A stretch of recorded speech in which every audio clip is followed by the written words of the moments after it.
Je suis le directeur technique de Nobrands depuis maintenant 5 ans.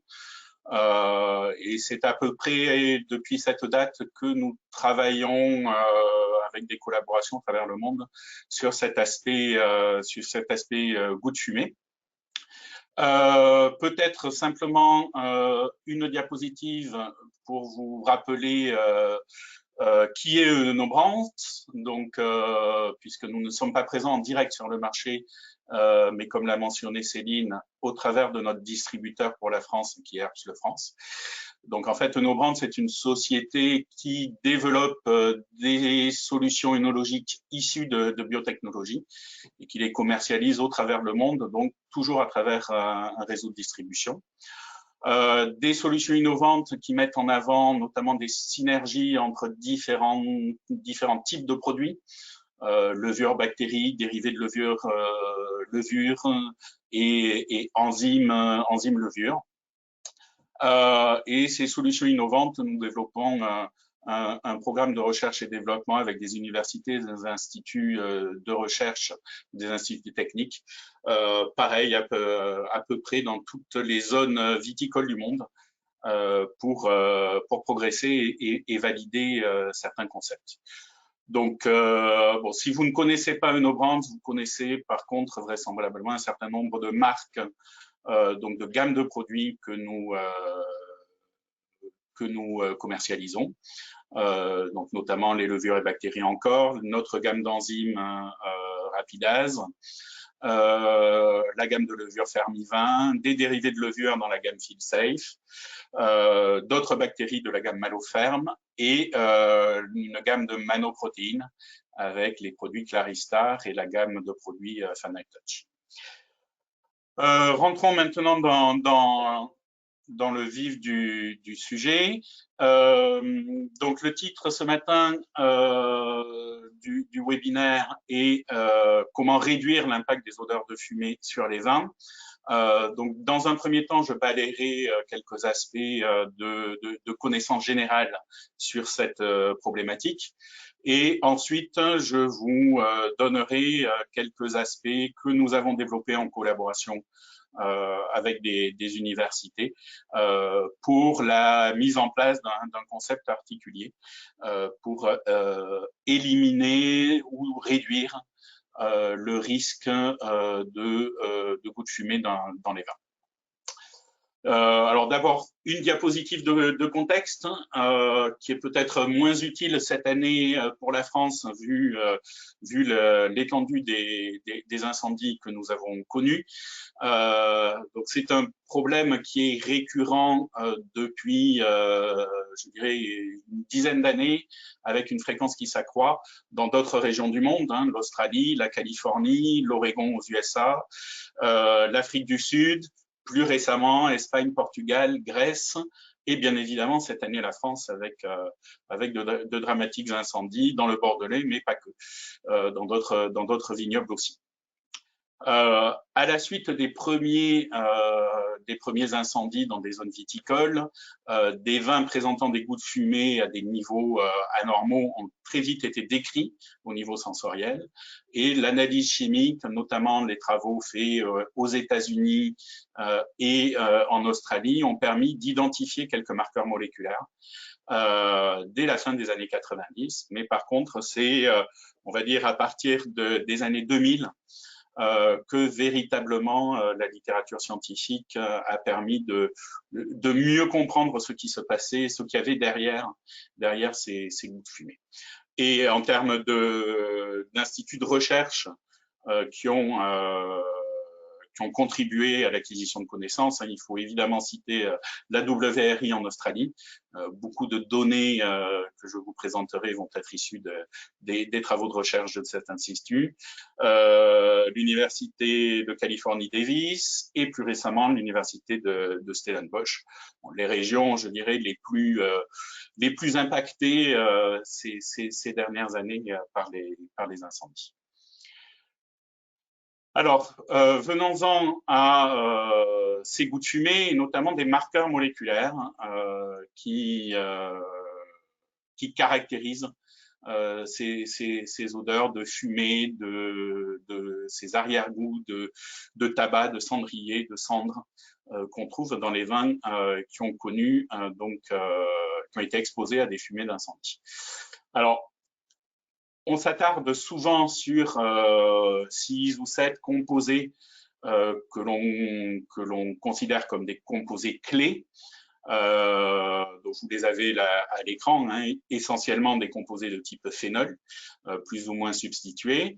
Ce sont des marqueurs et qui sont importants à suivre, même s'ils ne permettent pas de décrire complètement les perceptions la perception sensorielle. Hein, et on a notamment de nombreux composés, hein, plus de 500 composés ont été identifiés dans les fumées, un peu moins sur les raisins, qui couvrent des classes chimiques extrêmement différentes, allant d'hydrocarbone, d'aldéhyde, même de terpénoïdes.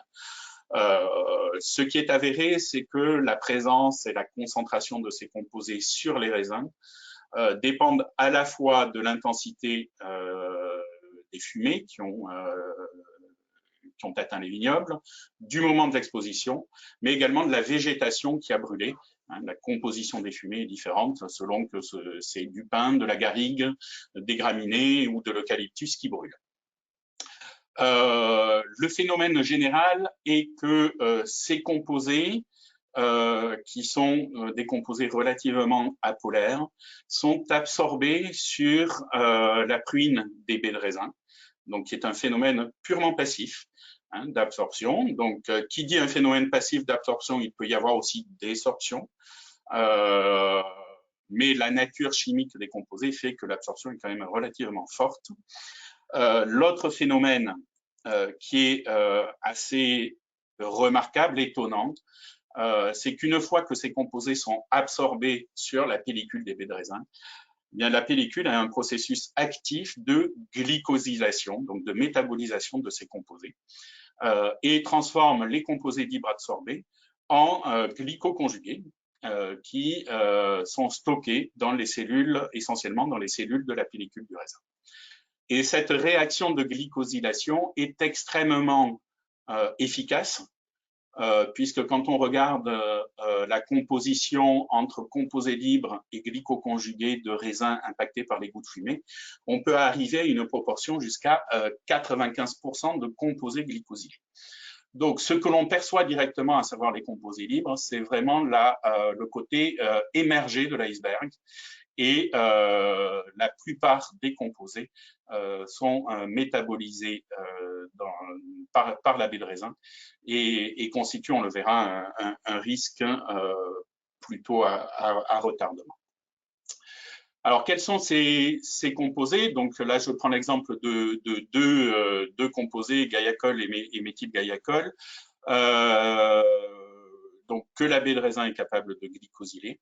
Et ce que l'on retrouve en termes de glycosides, c'est en fait quasiment toutes les classes de glycosides de composés d'arômes que l'on connaît dans le raisin, à savoir des monoglycosides, donc une seule molécule de glucose attachée de manière covalente à ces phénols, des diglucosides, donc où on a 2 molécules de glucose, et puis ce que l'on appelle des glycosides, où la molécule de glucose est substituée par un autre sucre, un autre hétéroside, rhamnose, arabinose ou apiose. Donc c'est je dirais, un pattern tout à fait classique de glycosides. On retrouve les mêmes, par exemple, pour les terpénols dans les raisins de muscat. On retrouve exactement les mêmes classes de glycosides en termes de sucre que pour les gouttes de fumée. Donc, les enzymes impliquées dans la glycosylation sont vraisemblablement les mêmes. Alors, pourquoi ces glycosides sont importants à considérer? C'est parce que, comme vous le savez, et ça a été décrit pour les glycosides, je dirais, de composés positifs, je parlais tout à l'heure des terpénols dans les raisins de muscat, bien, ces glycosides dans le vin peuvent subir une hydrolyse naturelle au cours du vieillissement. Alors, quand je dis vieillissement, l'hydrolyse peut être rapide, ça dépend du composé glycosylé et de la nature des sucres. Et donc, quand il y a hydrolyse, il y a relargage des composés libres qui sont directement odorants. Donc, on peut considérer que ces glycosides constituent un réservoir de défauts qui vont se révéler progressivement au cours du temps et donc ils sont donc une véritable bombe à retardement. Vous avez le graphique qui est issu de travaux maintenant assez anciens de la WRI démontrant ce mécanisme, où si vous voyez les teneurs tout à fait modestes dans un vin jeune, tout à fait à gauche, des teneurs tout à fait modestes de gaiacol et méthylgaiacol, quasiment en dessous du seuil de perception de ces composés, vous voyez qu'au cours du temps, il y a augmentation des teneurs due à l'hydrolyse des gaiacols et méthylgaiacols glycosylés et qui augmente les défauts dans les vins. Donc c'est un véritable problème puisqu'en termes de traitement curatif, il faut à la fois éliminer les composés libres, mais essayer également de diminuer la quantité de composés glycosylés pour diminuer cet effet de bombe à retardement, le retarder le plus possible. Alors, quand on parle de ce risque potentiel, on verra comment évaluer le risque. Mais déjà, ce qu'on peut dire, c'est qu'il est ce risque potentiel dû à la présence de glycosides est fortement lié au moment où à la phénologie du vignoble quand il est exposé aux fumées des incendies. Et vous avez là un abac un peu d'évaluation du risque par rapport à la phénologie qui a été proposé encore une fois par la WRI, avec des risques très faibles quand on se situe en début de formation de la grappe, hein, floraison, stade de petit pois ou fermeture de la grappe. Vraisemblablement parce qu'à ce moment-là, l'absorption passive a le temps les composés ont le temps de se désorber. Par contre, à partir de la véraison, le risque devient élevé à la fois au niveau des formes libres et des formes liées avec un décalage, puisque, entre guillemets, il faut laisser le temps à la baie de raisin de glycosyler ces composés. Donc, par exemple, à la véraison, une exposition aux fumées donne à la fois un risque élevé de composés libres, mais également de composés liés au moment de la vendange, alors que si ce phénomène a lieu au moment de la vendange, on a un risque surtout élevé de formes libres et plutôt moyen de formes glycosylées, de formes liées. Alors, comment évaluer ce risque à la récolte, hein? C'est la question importante en ce moment, puisqu'on y est pour la plupart des vignobles. Alors, la première possibilité, c'est de passer par l'analyse chimique des marqueurs que je vous ai décrits. Et il y a quelques laboratoires en France qui proposent à la fois l'analyse des formes libres, je dirais quasiment en routine. C'est une analyse de pointe, mais assez facile à réaliser avec les équipements que possèdent les laboratoires d'analyse œnologique. Et également, les formes liées glycosylées peuvent être analysées, mais c'est une analyse plus longue et donc forcément, je pense, plus chère. Pour vous donner une idée, les seuils de détection olfactive, notamment gaiacol, méthoxygaiacol, qui sont souvent les plus abondants en termes de concentration, sont aux alentours pour chacun d'entre eux de 50 à 75 microgrammes par litre. Donc ça peut vous donner une idée du risque, sachant qu'il y a des effets synergiques importants entre les composés de fumée et de récents travaux d'analyse sensorielle faits à l'université de Stellenbosch démontrent ces effets synergiques, les proportions entre différents composés pouvant expliquer des profils d'odeurs de fumée un peu différents. Et il y a également, et c'est connu pour l'ensemble des phénols volatiles, des effets de masque de ces composés à faible teneur sur le fruité des vins. On peut passer également par l'analyse sensorielle, soit des baies, soit des mous, soit des vins fins de fermentation alcoolique. On a accès, dans ce cas-là, s'il n'y a pas de traitement préalable, aux composés libres directement odorants. On peut avoir accès en arrière-goût aux composés liés, si tant est qu'ils peuvent être hydrolysés par certaines enzymes de notre salive. C'est quand même un peu plus difficile. Et donc, pour ne pas louper la bombe à retardement que constituent ces composés glycosylés, un traitement préalable de l'échantillon est préférable, soit une hydrolyse acide dans des conditions un peu drastiques, ou une hydrolyse enzymatique. Et donc, c'est ce que nous proposons, nous, c'est de réaliser un test qui peut être fait à la cave, en ajoutant une très forte dose d'enzyme glycosidasique, en l'occurrence Rapidase Révélation Aroma, de porter l'échantillon 24 heures à une température élevée pour favoriser une hydrolyse rapide, et de faire une analyse sensorielle de l'échantillon par rapport aux témoins non enzymés et non chauffés, pour voir s'il y a une augmentation des intensités des notes de fumée. Eh bien, cela veut dire qu'il y a un risque dû à la présence de composés glycosylés. Alors, si on revient aux aspects pratiques de la vinification, comment minimiser ces risques en vinification? Alors, la première des choses, et c'est un point peut-être qu'on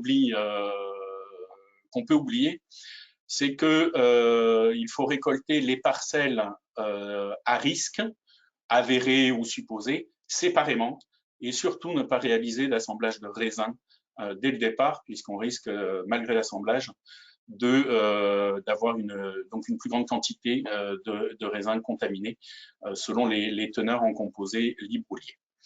Ensuite, comme je vous l'ai dit, l'ensemble des composés, qu'ils soient libres ou liés, sont plutôt situés dans la pellicule des raisins. Et donc, il va falloir minimiser l'extraction des composés de la pellicule. Donc, évidemment, en blanc, pour des raisins blancs, c'est un pressurage direct, surtout pas de macération. Pour les raisins rouges, c'est soit un choix de vinification en rosé par pressurage direct notamment, ou des macérations très courtes si tout de même on veut réaliser des rouges. Avec une limite sur la macération, c'est que des données que l'on peut extrapoler des travaux notamment de la WRI, ces composés de fumée semblent autant extractibles que les anthocyanes.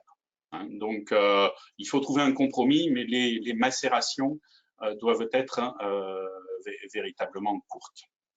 Ensuite, un aspect un peu nouveau qui a été présenté en 2020 lors de la conférence de la Société sud-africaine de viticulture et d'énologie, c'est qu'il y a un effet de la souche de levure sur la quantité de phénol volatile, donc de composés de fumée, dans les vins après fermentation. Souche de levure et scénario de fermentation malolactique, pardon. Sans qu'on sache véritablement s'il s'agit d'une métabolisation ou simplement d'une absorption, et les travaux de recherche doivent continuer là-dessus. Mais vous voyez qu'un certain nombre de souches permettent de limiter d'une vingtaine de pourcents, d'une trentaine de pourcents, les composés libres dans les vins. Et dans notre gamme, donc essentiellement la gamme encore sur blanc, c'est un phénomène qu'on observe de manière prépondérante sur blanc. On peut citer certaines souches comme 2013, NT116, qui ont un bon comportement, d'autres souches également ont ce même comportement, mais qui ont un bon comportement pour limiter ces goûts de fumée dans les vins en termes de concentration. On n'a pas d'informations sur l'aspect glycoside, mais des travaux vont être commencés là-dessus. Ce phénomène, cette différence entre souches de levure est beaucoup moins marquée pour les rouges. Peut-être pour des phénomènes d'absorption sur les pellicules avec la présence de marc. Donc, quoi qu'il en soit, c'est une attention à porter de manière plus importante sur les vinifications en blanc et en rosé. Par contre, le scénario de fermentation malolactique semble être important, plus que la souche d'ailleurs, des travaux présentés par Duplessis il y a 2 ans. C'est plutôt des fermentations malolactiques séquentielles qui permettent de minimiser, encore une fois, les composés libres dans les vins après fermentation. Et là, vous avez l'exemple de 3 souches qui ont été testées par cet auteur avec le même type de résultat dans la comparaison des scénarios de fermentation malolactique. Après fermentation, donc toujours dans le cadre de risques avérés, ben, il va s'agir d'éliminer les formes libres et de diminuer les teneurs en formes liées. Donc, éliminer les formes libres va permettre de résoudre les défauts immédiatement perceptibles. Et la diminution des teneurs en formes liées va prévenir ou retarder l'apparition des défauts au cours du temps. Et c'est ce concept-là que l'on a validé, notamment avec des travaux avec la WRI et l'université de Stellenbosch, et que l'on a baptisé de concept avec les termes anglophones release and remove. Après, c'est également un aspect à ne pas négliger, notamment parce que la diminution des teneurs en des composés glycosylés n'est pas totale. Il faut adapter la commercialisation des vins et viser plutôt à l'élaboration et la commercialisation de vins jeunes et pas conserver ces vins comme des vins de garde. Selon l'efficacité des traitements, on ne peut que retarder le phénomène, mais pas totalement l'annihiler, ce phénomène de relargage au cours du temps. Donc ce point est quand même important en termes de vision complète, vinification, mais également commercialisation. Alors, cette libération des glycoconjugués, donc des composés glycoconjugués, quel est le mécanisme derrière? En fait, ce que nous avons validé, je vous montrerai quelques résultats sur cette validation, c'est que des enzymes glycosidasiques, notamment notre formulation rapidase révélation aroma, sont connus pour hydrolyser les glycosides, je dirais, de composés positifs, je parlais des terpénols par exemple, lorsqu'elles ont l'ensemble des activités nécessaires à l'hydrolyse séquentielle des glycosides, à savoir rhamnosidase, arabinosidase, apiosidase et finalement bêta-glucosidase. Donc c'est le fait d'avoir l'ensemble de ces activités qui permet de rendre le phénomène de libération efficace et par extrapolation de le rendre efficace également pour les composés volatiles à odeur de fumée, puisqu'on retrouve le même schéma, les mêmes types de composés glycosylés. Et ensuite, eh bien, une fois qu'on a dans le vin les composés qui étaient présents de façon libre, que l'on a extraits en cours de vinification, et les composés que l'on a libérés par le traitement enzymatique, il s'agit d'éliminer l'ensemble de ces composés, qui sont de même nature, quelle que soit leur origine, libre ou liée. Et là, plusieurs techniques ont été testées, notamment des charbons actifs avec ou sans chitosante, qui peuvent être très efficaces, mais cela dépend un peu du type de charbon, et il peut y avoir des effets d'élimination d'autres composés d'intérêt. L'osmose inverse, qui est sûrement le procédé le plus efficace, il nécessite cependant un équipement dédié, et qui plus est, n'est pas autorisé au niveau de l'Union européenne, ni de l'OIV, pour cette application. Il est autorisé pour éliminer les phénols volatiles issus de contamination par Brettanomyces. Et enfin, les écorces de levure, dont notre extra-ferme Detox, qui ont un fort potentiel d'absorption et qui, eux, à l'instar des charbons, n'ont pas véritablement de limites réglementaires d'emploi, à part des limites de dosage, hein, bien sûr. Pour les écorces de levure, on est à un dosage maximal de 40 grammes hectolitres. Donc dans une deuxième partie, dans ma deuxième partie, donc je voulais vous partager avec vous un certain nombre d'études récentes que nous avons menées, donc avec l'université de Stellenbosch en Afrique du Sud et la WRI en Australie. La première étude menée en Afrique du Sud a été une approche par l'analyse sensorielle. Et on a travaillé sur des raisins artificiellement contaminés. Donc, à l'issue de la récolte, les raisins enfermés dans une boîte ont été exposés à une fumée de broussailles, donc générée artificiellement, ce dans les 2 heures après la récolte. Et le traitement, on a laissé en présence les fumées pendant 24 heures et on a répété le traitement 24 heures après. Ensuite, ces raisins ont été vinifiés. Et on a appliqué donc notre concept de release avec rapidase révélation aroma. Donc un traitement assez bref, et on verra que c'est peut-être pas suffisant, 7 jours ne sont peut-être pas suffisants, et un traitement ensuite d'absorption avec notre extra ferme detox pour l'aspect remove. Alors quels ont été les résultats? Donc encore une fois, le suivi de l'essai a été essentiellement fait au niveau sensoriel, bien qu'on ait fait quelques analyses. Le premier résultat qui, moi, personnellement, m'a étonné, c'est qu'il y a une glycosylation même après la récolte. C'est-à-dire que quand on réalise cette exposition artificielle, ce fumage des raisins, bien les raisins conservent, malgré le fait qu'ils soient détachés de la souche, conservent la potentialité de glycosyler les composés d'arômes. Donc on avait bien dans les raisins que l'on a vinifiés à la fois des composés libres, mais également des composés libres.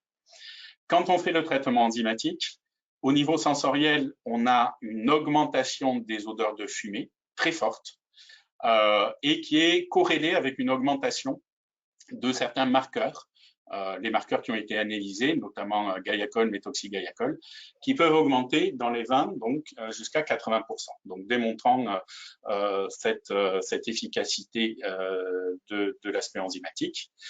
De manière parallèle, il y a aussi augmentation du fruité perçu par le panel de dégustateurs entraînés. Qui est vraisemblablement dû, mais là le dosage n'a pas été fait pour conforter cette hypothèse, mais c'est vraisemblablement dû à la libération de composés positifs glycosylés. Donc le traitement enzymatique a ces deux effets, augmentation, libération des composés de fumée, mais également libération de composés qui peuvent jouer sur le fruité. Sur l'aspect élimination, remove, l'élimination n'est que partielle. Ce qui est le cas de la plupart des traitements avec des produits absorbants. L'extra ferme detox, donc notre produit que l'on a utilisé, n'élimine pas totalement les composés libres et libérés. Mais par contre, cette élimination partielle et l'augmentation du fruité fait que dans nos conditions d'essai, les vins avec le traitement d'extra ferme detox en termes d'élimination ont été préférés par rapport à d'autres techniques d'élimination des goûts de fumée après le traitement enzymatique. Nous avons poursuivi cet essai avec une étude, je dirais plus d'analyse chimique, menée à l'EWRI sur le suivi de l'efficacité de l'hydrolyse enzymatique avec notre formulation. Et nous avons pu bénéficier de la vinothèque Smoketains de la WRI qui conserve des vins caractérisés à la fois en termes de précurseurs glycosylés que de composés libres. Et nous avons choisi des vins fortement défectueux, donc fortement affectés par des goûts de fumée, avec une grande quantité de composés libres, mais une composition en composés liés différente et un niveau de composés glycosylés différents. Donc vous avez ce Pinot Noir de Tasmanie de 2017 et ce Cabernet Sauvignon des États-Unis de 2019 qui ont fait l'objet de cet essai. Donc l'essai a consisté à appliquer sur les vins à 2 températures différentes, 17 degrés ou 23 degrés, notre enzyme à 2 dosages, 2 grammes ou 5 grammes hecto, par rapport à un témoin sans enzyme, et à suivre au cours du temps l'hydrolyse des glycosides à l'aide de la méthode d'analyse très pointue que nous a mis à disposition la WRI, puisqu'ils sont capables de doser 14 glycosides différents par chromatographie liquide et avec un dosage, une quantification très précise. Donc l'ensemble des classes de composés de glycosides ont pu être dosés pour différents composés d'odeur de fumée. Donc, il est compliqué de rentrer dans le détail des résultats, hein, parce que vous, vous doutez bien que les résultats sont extrêmement touffus. Donc, j'ai essayé de vous montrer en fait une évolution globale. Et donc, vous avez cette évolution pour les deux vins de l'essai. La première conclusion que l'on peut faire, c'est que les composés liés sont très stables. Hein. C'est bien le dosage des composés liés hein, là, que l'on a sur les vins. On voit qu'il n'y a pas de gros changements pour le contrôle, donc sans enzymes, stocké même 6 semaines à 17 ou 23 degrés. Bon, il est évidemment dans le temps, sur des pas de temps plus importants, on assisterait, et ça la WRI l'a démontré, à un relargage et donc une diminution de ces teneurs. L'enzymage, donc que ce soit à 2 grammes ou 5 grammes hecto, permet de diminuer. Alors, la diminution peut sembler modeste, de 30 à 38% selon les conditions, mais elle permet de diminuer les teneurs globales en composés glycosylés, les 38% étant atteints pour un dosage à 5 grammes hectolitre, 23 degrés et 6 semaines, donc les conditions les plus favorables à l'hydrolyse. Mais au-delà de cette diminution, il y a derrière des différences notables selon la famille de glycosides. Donc sur les rutinosides, il ne semble pas y avoir d'impact dans les 6 semaines considérées. Peut-être des impacts un peu plus importants sur des pas de temps plus importants. Sur les apiosyles glucosides, on a un impact à peu près de diminution de 20%. Et sur les monoglycosides et diglycosides, on a jusqu'à 80% de diminution. Donc, sachant que cette classe constitue vraisemblablement celle qui est naturellement la plus instable, on peut considérer que notre formulation enzymatique est efficace pour diminuer les teneurs des glycosides les plus instables et donc de diminuer le risque. Pas de l'annihiler, mais de le diminuer. Dernier aspect que je voulais partager avec vous est issu d'une étude donc faite par l'université de Stellenbosch et qui est un cas d'étude réel et donc qui a été présenté par Marianne McKay qui a réalisé l'étude lors du Cool Climate Wine Symposium cet été au Canada. Donc l'étude a porté sur un vignoble qui avait été affecté, donc une cave affectée par un incendie de forêt. De buissons. Et il y a eu un suivi des teneurs, donc au moment de la récolte, des teneurs des différents marqueurs. Et la première chose que l'on peut voir et qui rejoignent, je pense, quelques observations qui ont été communiquées lors de la conférence organisée par l'Union des œnologues il y a 2 ou 3 jours, c'est qu'il y a une forte hétérogénéité de la contamination. La contamination est détectable jusqu'à 2 km du feu de forêt, mais avec des teneurs absorbées sur les raisins qui sont extrêmement variables. C'est vrai pour le Gaiacol que je viens de présenter, c'est également vrai, mais avec des nuances sur les autres marqueurs. Et ces variations semble être conditionné par, et bon, ça semble tout à fait naturel, à la fois la topographie et les vents dominants qui portent les fumées sur les vignobles ou qui les balaient plus ou moins rapidement. Donc, il est très important, ça souligne l'importance, quand il y a un doute, quand il y a eu exposition des forêts, des vignobles aux fumées, de réaliser un échantillonnage, je dirais, des parcelles. Si déjà on a une idée des niveaux d'exposition, c'est bien, mais de ne pas s'arrêter forcément sur une analyse pour décider de la contamination ou non de l'ensemble d'un vignoble. Le deuxième point de cette étude a été l'application de ce concept de release and remove avec à la fois des aspects de suivi analytique et sensoriel. Donc, ce que je vous présente là, c'est ce qu'a communiqué Marianne Mackay en termes de sensoriel. Donc, ça a été fait, je dirais, en conditions quasiment réelles, puisque les traitements ont été faits à l'échelle de quelques hectolitres et en triplicat. Avec un témoin donc qui est la vinification classique, donc c'était une parcelle de Malbec, donc le Malbec SC, qui est le témoin smoke control, une application donc de glycosidase sur le vin après fermentation alcoolique, et c'est des échantillons enzymes, et puis le traitement d'élimination qui dans ce cas a été fait par charbon et chitosan à 2 dosages. Donc, ce que l'on voit en termes sensoriels est tout à fait conforme au mécanisme de release and remove, à savoir que, et vous le voyez sur l'analyse multifactorielle présentée, l'enzymage augmente fortement les odeurs de fumée qui n'étaient pas réellement perceptibles sur le smoke control.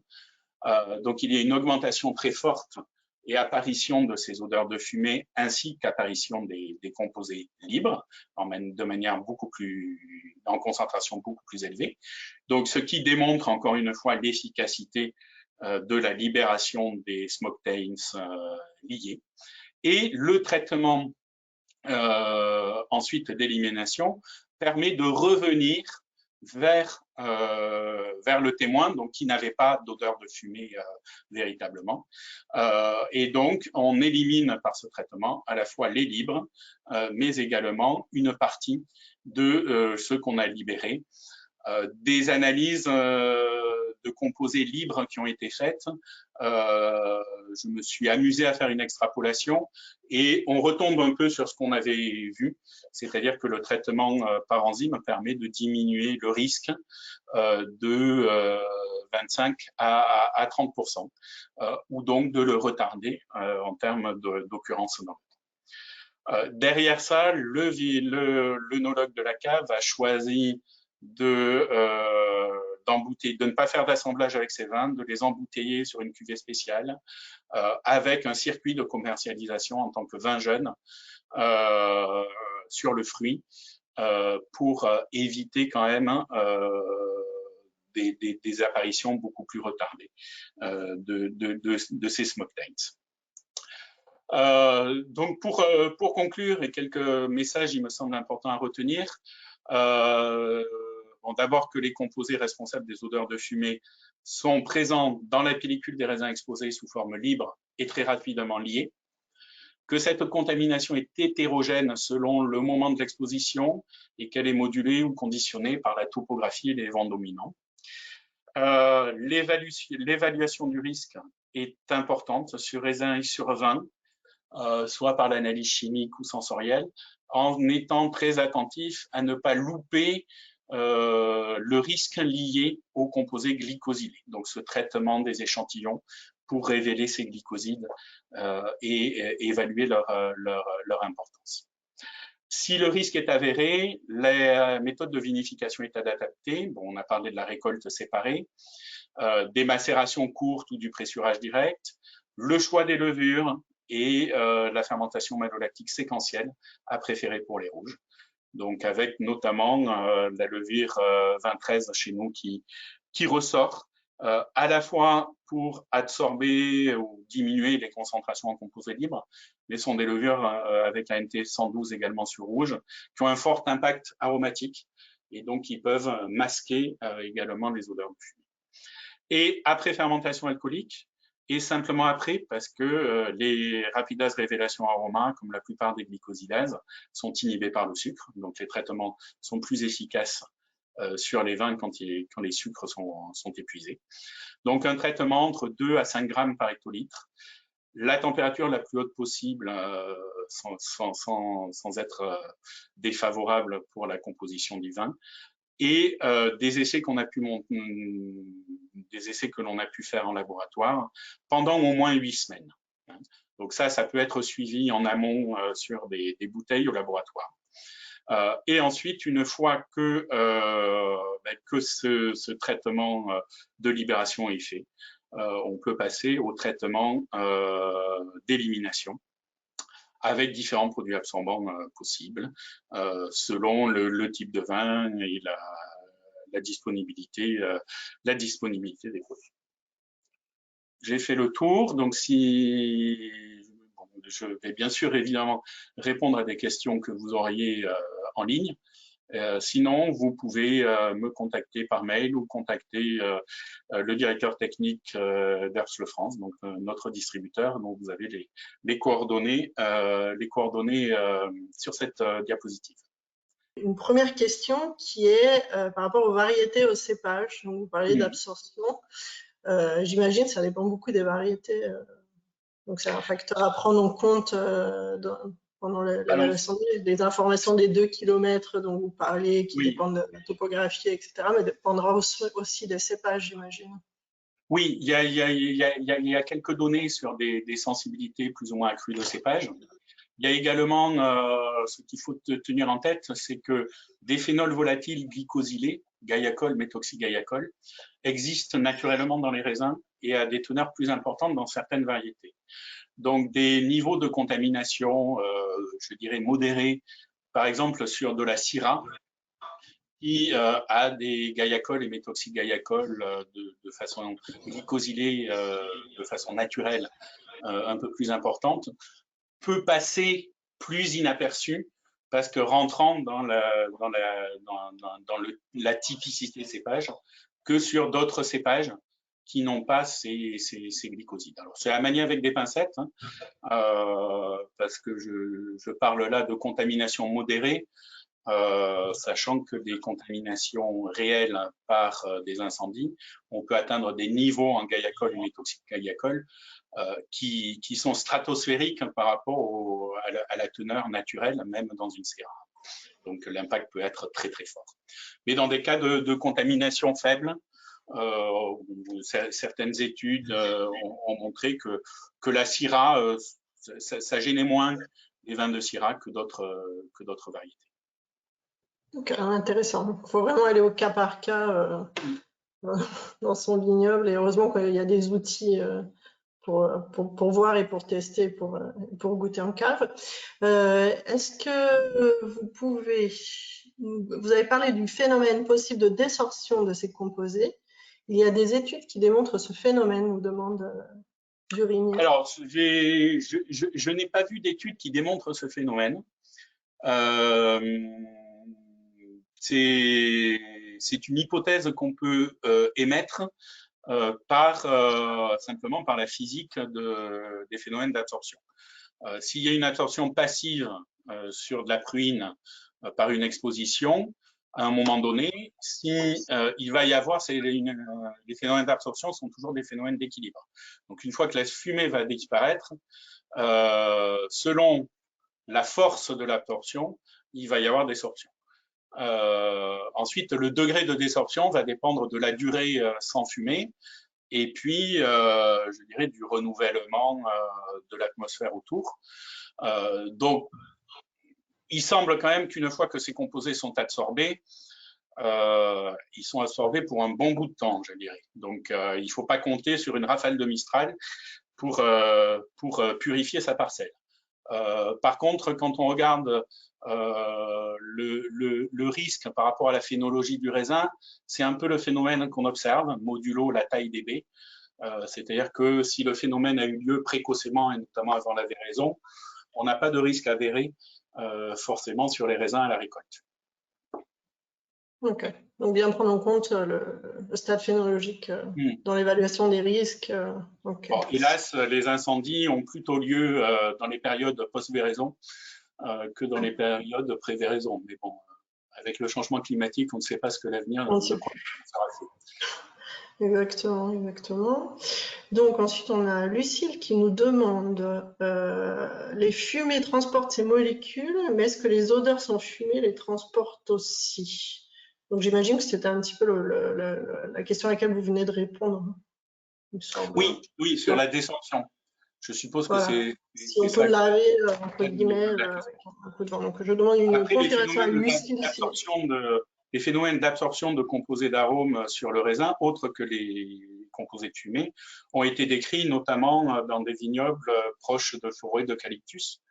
Donc c'est quelque chose qui a été décrit, même si le phénomène, c'est pas l'unique phénomène, mais ça a déjà été décrit sur d'autres molécules.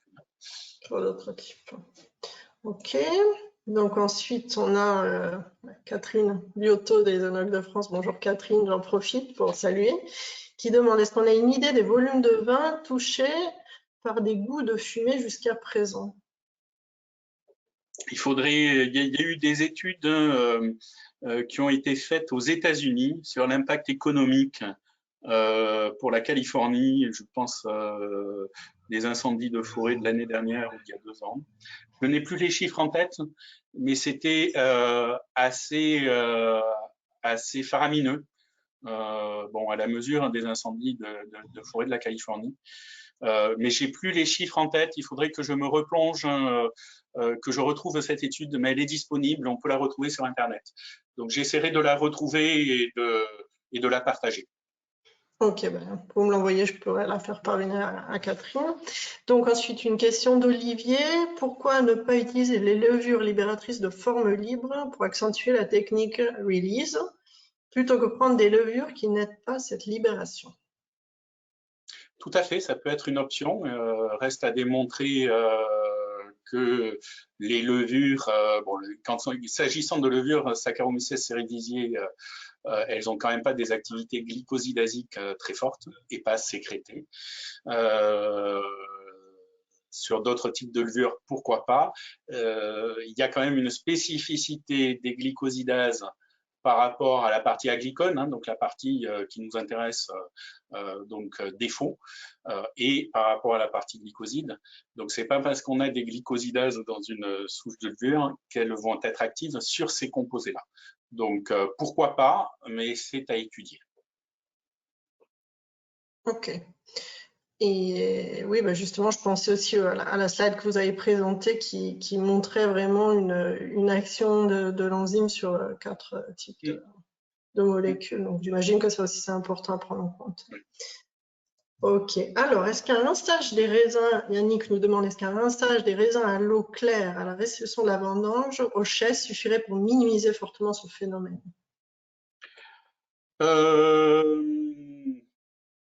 J'ai plus en tête, je crois que j'ai vu passer des données là-dessus. L'effet était très minime. Ce qui s'explique parce que ces composés sont majoritairement apolaires. La pruine qui les absorbe, c'est une cire, hein, c'est apolaire.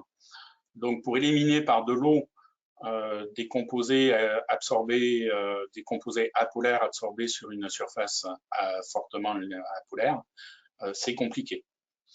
Donc ça peut avoir un effet, mais des souvenirs que j'ai, c'est un peu à la marge. Alors après, on peut avoir le même raisonnement que celui proposé par Olivier, à savoir, essayons de cumuler tout ce qui peut être bénéfique pour éliminer les composés libres ou libérer les composés liés, et que c'est dans le cumul des deux solutions partielles qu'on aura le maximum d'efficacité. Ok. Oui, donc Gérard qui demande un petit peu la même chose, hein. Donc, rincer la récolte à l'arrivée de la cave, éventuellement avec un produit. Donc lui, il ne parle pas d'eau, mais il parle de produit qui sépare ces molécules. Est-ce que cette voie est étudiée? Alors, ce qui marche très bien en laboratoire, c'est de tremper la baie de raisin dans de l'éthanol qui dissout la pruine et donc qui enlève les composés libres. Par contre, vous n'allez pas toucher, bon, évidemment, c'est pas possible en pratique. Par contre, rester de toute façon par rapport à ces traitements, on va dire d'élimination sur raisin, de rinçage par de l'eau ou par d'autres produits, vous n'allez toucher que les composés libres et vous n'allez jamais toucher les composés liés qui sont à l'intérieur des cellules des pellicules de raisin. Donc, si tant est que ça a un effet, je pense qu'il est marginal. Il n'aura d'effet que sur les 5% émergés de l'iceberg. Ok, donc on risque un effet Titanic si on ne prend pas en compte cet aspect. Donc, Ok. Alors, une question qui me vient à l'esprit en attendant que le public ait d'autres questions. Vous disiez donc que c'est important de libérer et de recapter. Et là, on a plusieurs solutions qui sont possibles. Donc, vous mettiez dans votre slide les charbons ou votre produit. Et quels sont les effets positifs de chacune des techniques par rapport au type de vin Et les techniques d'absorption, si on est sur des produits absorbants, on aura toujours une élimination partielle, tout simplement parce qu'un phénomène d'absorption est toujours un phénomène d'équilibre. Donc on peut essayer de le maximiser en ayant un produit qui a beaucoup d'affinité pour ces composés-là, ou en ayant un mode d'emploi du produit qui maximise l'absorption, mais elle ne sera que partielle. Les résultats montrent que sur certains charbons actifs ou charbons chitosants, on peut avoir des taux d'élimination importants. On parle alors c'est deux têtes, et je ne voudrais froisser personne, mais autour de 60%. Sur les parois de levure, on a une élimination qui est plus modérée, il faut être honnête. On a peut-être moins d'effets secondaires négatifs sur la composition du vin que certains charbons. L'osmose inverse semble effectivement le phénomène, la technique la plus efficace, avec cette limite réglementaire pour le moment. Et si tant est que l'on ait fait le traitement enzymatique au préalable, parce que l'osmose inverse va, comme les techniques d'absorption d'ailleurs, ne va toucher que les composés libres ou libérés. Ok, très bien. Est-ce qu'on sait si l'osmose inverse va être autorisée ou pas? C'est un processus OIV, donc c'est, je dirais, dans les tuyaux. Après, à l'OIV, le tuyau peut être plus ou moins long. Ouais, il faut étudier, effectivement, pas faire n'importe quoi.